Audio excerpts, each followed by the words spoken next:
అవన్నీ అలా ఉంచండి. ఇంతకీ పొలం ఎవరిస్తారు? ఏం మాట్లాడరే? చెప్పండి, పొలం ఎవరెత్తారు? నా దగ్గర 1 ఎకరం ఉంది, నేనిస్తా వాళ్ళకి. ఏంటి 1 ఎకరమా? దాంతో ఏం చేయాలని? నాకు 8 ఎకరాలు ఉంది, వాళ్ళకి నేను ఇస్తాను.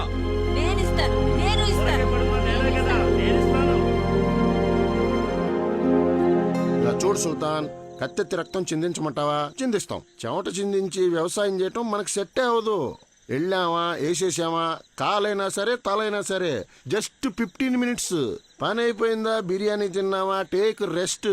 అది వదిలేసి ఎండనక వాననక ఎందుకు ఈ తిప్పలు చెప్పు. సాంబశివ అన్న అద్భుతంగా మాట్లాడావు. ఒకసారి ఎట్రా. కంగ్రాచులేషన్స్. సాంబశివం, అన్నంట మర్చిపోయావే. అడిగిన దానికి కరెక్ట్ గా సమాధానం చెప్పు, అప్పుడు అన్న కూడా తగిలిస్తా.